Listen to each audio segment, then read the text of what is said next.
in Wikipedia, believe it or not. And girl, 19 years old. Late at night, early in the morning, it was Eve, 24 December 1990. Two guys jam her in the carport. They grab her, throw her in the car. This is scary. I would say 9 out of 10 fighters are good guys and girls. I like them. I enjoy fighters' company. But there's that 10th one, and you know when you meet them. You pretty much know pretty quickly. They're a psycho, and there's just something different about them. It's not just how they look, it's just their whole vibe. The whole vibe. Huntington Beach, California. December 23rd, 1990. Christmas lights are high up on palm trees, lining the streets. Families are gathering for holiday dinners. The wine and eggnog are flowing. But a sinister scene unfolds.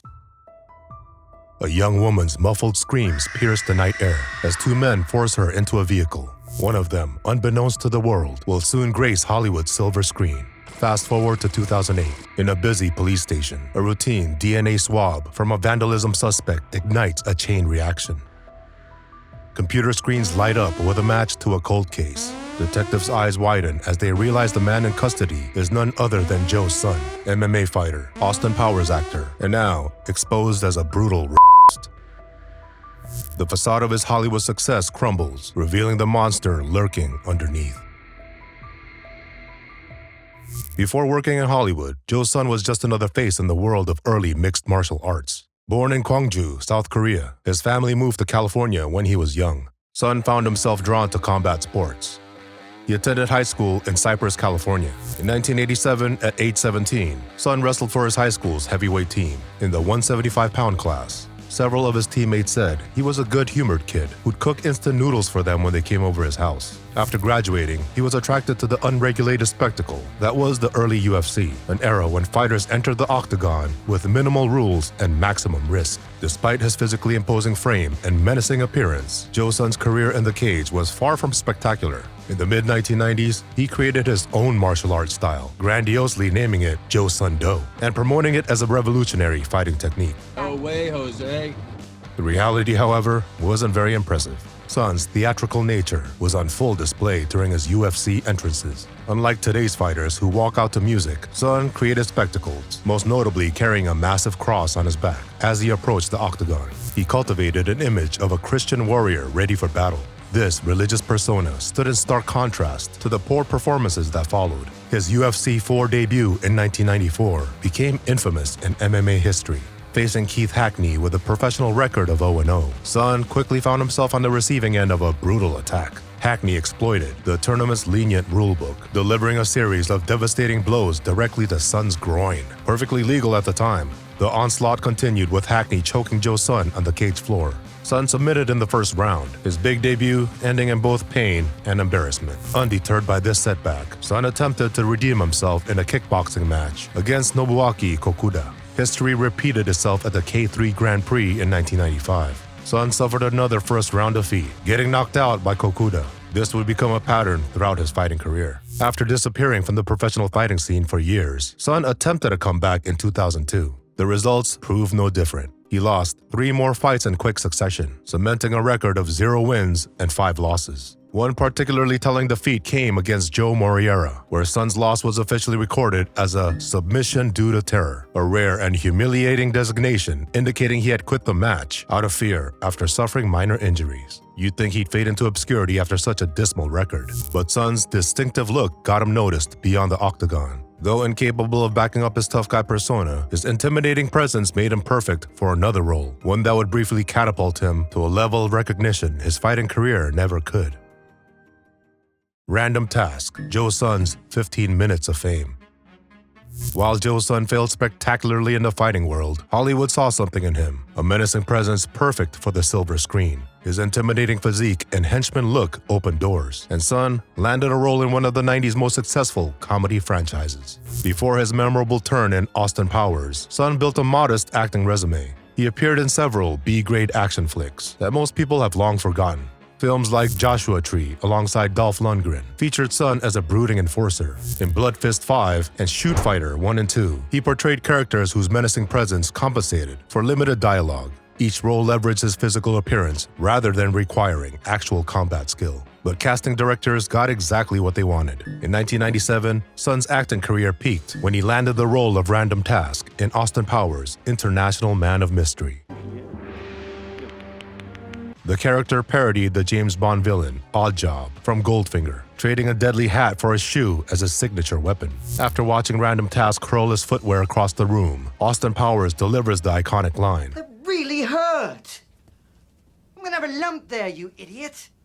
Who throws a shoe? Honestly.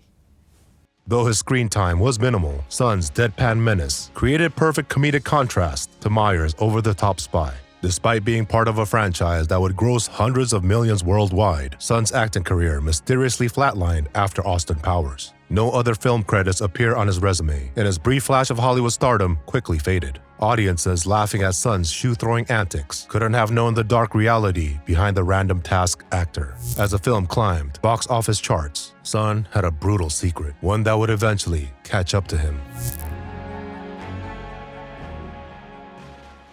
Sun exposure. Behind the menacing glare that made him perfect for Hollywood villainy lurked something genuinely monstrous. While moviegoers chuckled at his on-screen antics, a young woman was having nightmares of unimaginable terror. This connection between victim and perpetrator would remain hidden for nearly 2 decades. On December 23, 1990, 19-year-old Victoria was returning home after viewing Christmas lights with friends. At around 12:30 a.m., she pulled into her apartment complex. Her small Pomeranian puppy nestled inside her coat for warmth. What should have been a peaceful end to a festive evening quickly became something sinister. The front gate to the complex stood open. The carport light flickered ominously. Victoria couldn't shake the unmistakable feeling of being watched. As she approached her apartment, she heard car tires rolling over the gauge track.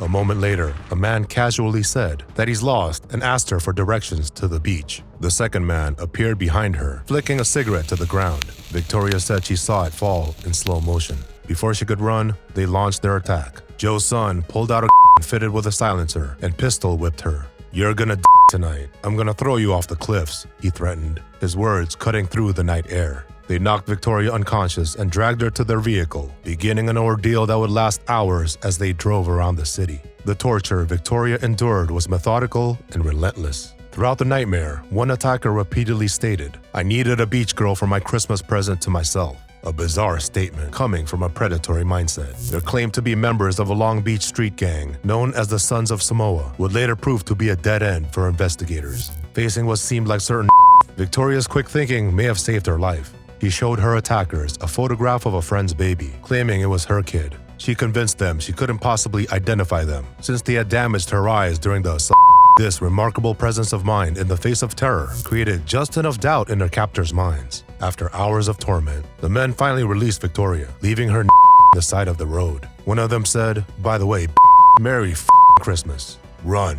Despite her trauma and injuries, Victoria managed to find her Pomeranian puppy that had escaped during the initial struggle, a small comfort amid catastrophic suffering. Police collected DNA evidence and created composite sketches, but without matches in their database or witnesses to the crime, the case went cold. Plus, the sketches of the suspect looked nothing like them, a common occurrence with witnesses who just went through trauma. For nearly 20 years, Victoria's attackers walked free while she lived with the aftermath of her nightmare. The evidence sat in storage, and the case file gathered dust. Perpetrators continued living their lives, one of them eventually stepping into the spotlight of Hollywood fame, never suspecting that his DNA would one day connect him to a crime he thought he got away with.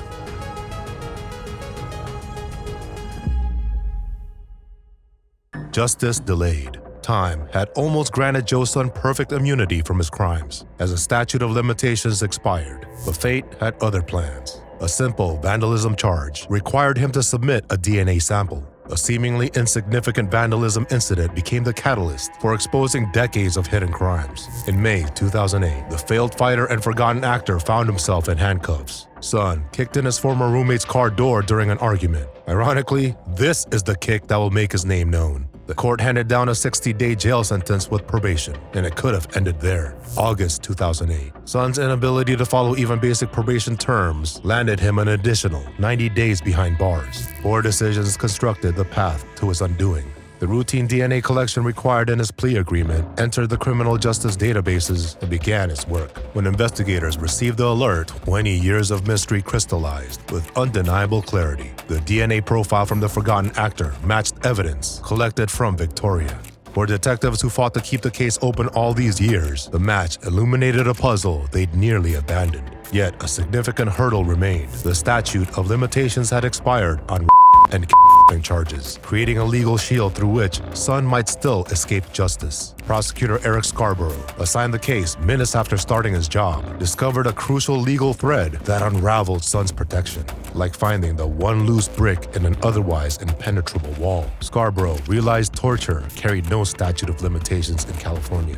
Joe's son could finally face prosecution, regardless of the time that passed. With Son's identity confirmed, investigators started by looking into his inner circle. They tracked down his accomplice, Santiago Lopez Gaetan, who had relocated to Texas. DNA collected from a discarded soda bottle matched samples from the 1990 crime scene. When confronted, Gaetan confessed, providing further evidence against Son and sealing both men's fates.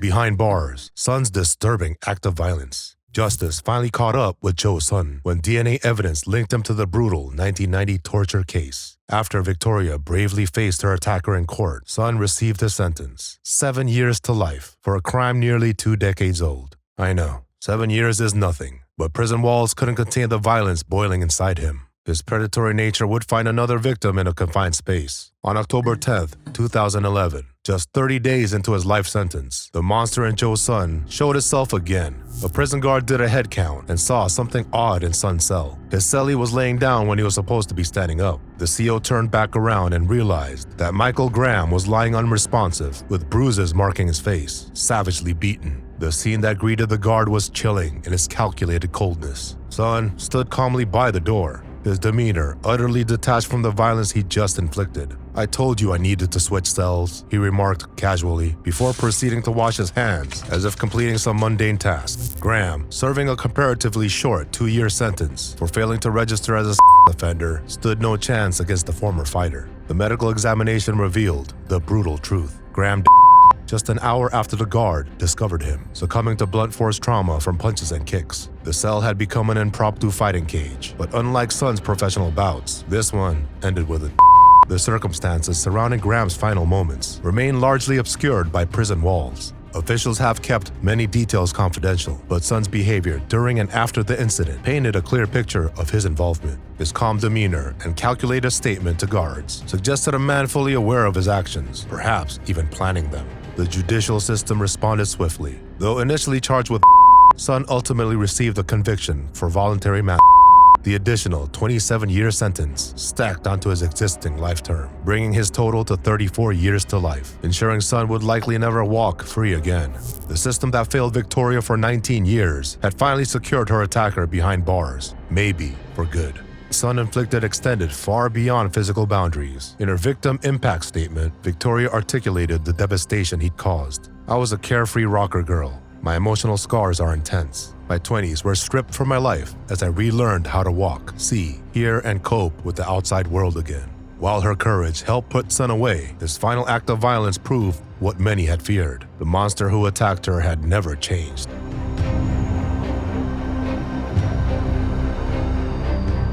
You can't outrun science. Joe's son's case stands as a powerful statement to the evolving landscape of criminal justice. The advancements in DNA technology have transformed cold case investigations, turning what were once unsolved mysteries into closed files with convicted perpetrators. While the system isn't perfect, allowing Son to walk free for nearly 2 decades, it ultimately caught up with him. The DNA evidence that tied Son to his horrific crimes represents just one of countless cold cases, now finding resolution through forensic science. Since the early 2000s, law enforcement agencies have reported dramatic increases in successful identifications and subsequent convictions in cold cases. What makes these breakthroughs particularly significant is their definitive nature. Irrefutable links between perpetrators and crimes happen even decades later.